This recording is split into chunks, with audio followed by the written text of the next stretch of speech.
Let's take it on 3, 2, 1.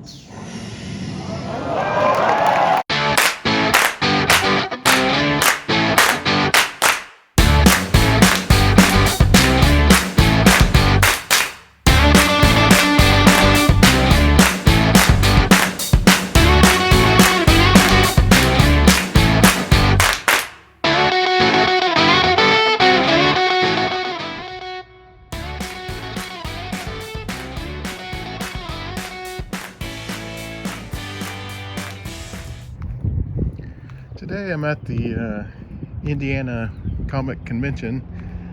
I guess they couldn't come up with anything much more clever for a name. But right now I'm outside Lucas Oil Stadium. But walking into the convention center here. Got 2 days here, well, day and a half.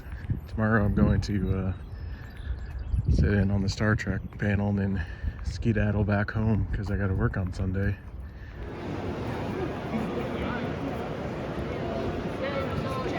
And we're onto the floor. Still kind of quiet in here.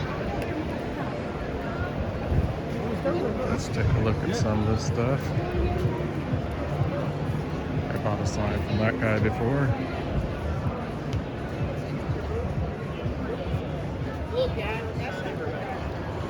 I'm kind of branching out. Used to just go to horror cons, but now a little more comic cons. Trying to bump up my Star Trek stuff. That's why I'm here. This place is huge. There's a lot of stuff. Maybe it won't take 10 minutes to go through like some of the things I've been to lately. One specific area is Greek time reckoning, specifically how their calendars functioned back in the day. And today, we shall discuss time travel as a plot device with all of its considerable pitfalls. If I haven't buggered this, and that's a big if, then all y'all should walk away with a basic understanding of how it could work, more importantly, how to overcome its conceptual problems. Not as a physicist, good God, no, but as a writer. And so...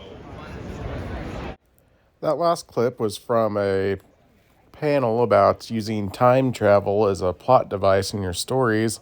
I'd never really sat in on a panel like that before at a convention, but I kind of just did so I could sit down for an hour because, as you see, these floors are concrete and that is just brutal on the feet. But it was pretty interesting for not having celebrities in that panel, but they talked a lot about different paradoxes and everything. So that was pretty cool, and I'm glad that I got to enjoy that. First autograph out of the way. Brent Spiner, funny guy. Didn't buy too much merch today. Grab some stuff tomorrow probably. I did see this little Star Trek mystery button bag. It's $5. Got the gold command here. See if I can get this off. It's extremely hard to do one-handed. Didn't think about that. Get that button off. It's cool. So this is $5. Got one button. The buttons at the thing were 2 for $5. So I got basically a free button and a pack of Sour Patch Kids. Okay. Got 2 buttons are face down here. So we'll reveal these. It's supposed to be Star Trek. Okay, United Federation of Planets button. Pretty solid. And what else do we got here? Okay. Is that Captain Kirk? Maybe. That's kind of funky. Make me laugh anyway. Worth $5? I don't know. That's convention stuff.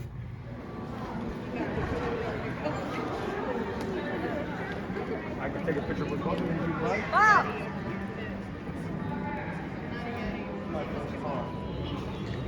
Day 2 here. Indiana Comic Convention. Oh, I'm just gonna have a seat. Giant line, tons and tons of people.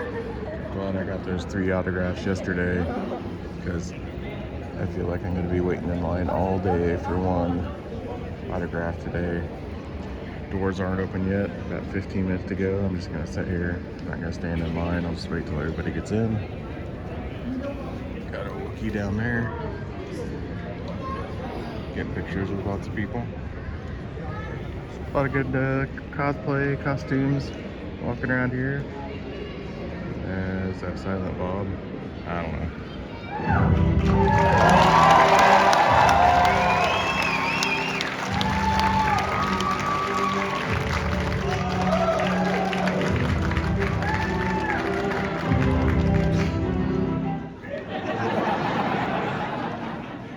I don't know. Wait, there were prophets on Deep Space Nine? Yeah, the Bajorian gods. were What called- is Deep Space Nine? It's one more than Deep Space 8. I haven't gotten there yet. It's sort of, it's the one that I feel and listen, it comes into my head maybe 3 or 4 times a week. And that is Roddenberry saying to me on the 3rd day of shooting Farpoint, I guess the dailies had come in, and he said to me, it was a voice behind me saying, "You have no idea what you've gotten yourself into." and I turned around and I said, "Oh, Gene, what are you talking about?" All right, so I made it back from the Indiana Comic Convention. Again, not the most creative of names. Not like Days of the Dead or Horror Hound or whatever. But it was a fun time, and gonna go over the autographs I got here and tell you a little bit about how I felt about my experience with each of these 4 actors. That's what we got here. I already got him in the frame. There's Cheryl Gates McFadden. Goes by Gates McFadden for Star Trek. She played Dr. Crusher. She wasn't supposed to be there on Friday, but I was standing there. I think I was getting John Delancey's autograph. And she walked by and hugged John Delancey and Brent Spiner. You see him over there. I was like, huh, well, that's good, because I didn't really want to stand in lines all day Saturday, because I knew I had to get out of there kind of early. It's okay, kitty. So, she's kind of quiet, which is fine. Who knows what she had to get through to get there, and then decided to come over to the convention Friday. So I said, well, I'm really happy that you decided to come in early, and she just gave me kind of a smirk and didn't really say too much. So said okay, told her my name, asked me how I was doing and all that. And then she signed it, and she's a mom on Star Trek, kind of a mom in real life. She's like, now you let that dry now. Talking about the paint pen she used. So I let that dry a little bit before I put it in my folder. Carey Elwes.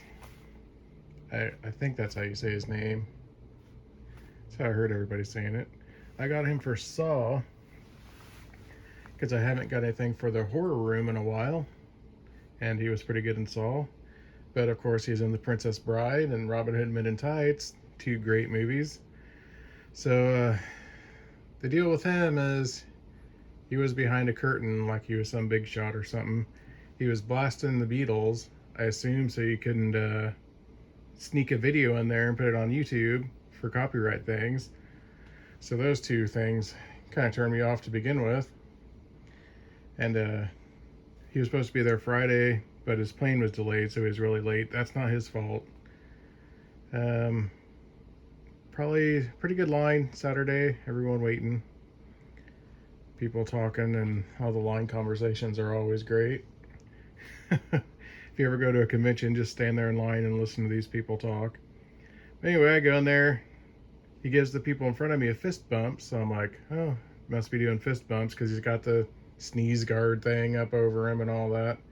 So he reaches out his hand to shake my hand, but I was already had the fist bump ready, so he stopped and fist bumped it or whatever. And so he's like, hey, what's your name? I'm like, oh, it's Joe. He said, I had a pretty hard time picking out which picture to get you signed. He's like, oh, well, I really appreciate it. Scribble his signature and hands me the picture. So, not the greatest experience, but he wasn't a jerk or anything, but You know, I'd like to get in a question or something to have them pretend like they care. But cool. Saw a picture I don't like. You can see it really well in the video, but in real life it's hard to see the writing on here. So I wish he kind of would have used silver like Gates over here. But alright. No big deal. It's cool. He was alright. And Brent Spiner. There's a girl in front of me. Her name, I don't remember what it was, and I don't know anything about the Opera Carmen. But he's like, oh, is that from the Opera Carmen? Is that who she's named after? And the mom's like, no, it's blah, blah, blah, blah, blah. And she goes, but I didn't think anybody knew about the Opera Carmen. I'm like, I don't personally, but people know about the Opera Carmen, right? So anyway, he goes, well, I'm kind of a genius. And I started laughing. So they got done. And then I said, can you make that out to Joe? Joe? He's like, oh, is that how you spell that? I was going to spell it with an L. Now, you just heard me tell these other people I was a genius. I mean, I think Brent Spiner is a little more like lore than Data in real life. He just seemed to be a sarcastic guy carried over to the panel. But I had to make sure, because half the time when I introduce myself to somebody, they do not hear Joe. They hear Gerald. I don't know why. It's been a problem for quite some time. So I want to make sure these other people give you a little sticky note and you write your name on it so they know your name is Joe or whatever your name is. But Brent Spiner didn't have a sticky note, so I wanted to make sure he did not hear Gerald. But he's, I mean, for giving me a bit of the business, he's a pretty funny guy. He's really funny in the panel too, so that's great. John Lancie, Q, in like 6 episodes of Star Trek The Next Generation, but a big part of the story arc of that whole series. He was great. Great in the panel, great at the table. He's one of those that asks the people getting an autograph questions. So he's like, oh, hey, Joe, what do you do? I'm like, oh, I'm a newspaper editor. So then he wanted to know the ins and outs of the newspaper business in small town America, which is awesome. But I asked him how it was being back in the continuum as he's in Star Trek Picard. He's like, oh, it's great. What a lot of fun. And I said, well, I asked him a question about season 3 or whatever. He's like, I can't say anything about that because they all signed it in non-disclosure agreements, which was also covered in the panel if I included any of that in this video, which I haven't edited yet. Didn't buy much merch. I showed you the unboxing of that $5 grab bag, 3 buttons, and a pack of Sour Patch Kids. Sour Patch Kids did go down pretty good. But the only other merch I bought was a Harry Potter thing, which I'm really out of room in my Harry Potter room. But let me see if I can get a good... Nope, too many reflections. There we go, kinda. Anyway, that says Severus Snape on it. It's a parody of Black Sabbath's first album cover. They had several parody album covers. I thought that was funny. Like, I'm not buying anything else. So I grabbed that. Now I gotta find someplace to hang it. So in here, I think I'm gonna put most of these on this wall. 2001: A Space Odyssey is looking kind of lonely over there. There's spaces over there by Shatner and Takei. Say that both ways. But I'm kind of saving that. I'm gonna get Walter Koenig at some point. I don't know if there's anybody else. Nichelle Nichols she's not out of cons, so maybe someone else will go under my Walter Koenig that'll go right there. I'll have to think of somebody else, anybody else that's around. Got some Next Generation stuff over here, but I don't want to crowd the doorway, make it look halfway decent. So I've rambled enough. This video is way too long. I imagine it took 10 hours to upload as it is. And I got to get to editing. So it was a good con. If you get a chance to go, they had some, and you like anime stuff, there are tons of anime stuff there. Not a whole lot as far as actors for me. It's not at like everything I go to. But it was good, and it was $60 for a weekend pass. Well, that's pretty great. And VIP is something ridiculous, $300 if you want to line jump or whatever. That's about it. We'll see you on the next one.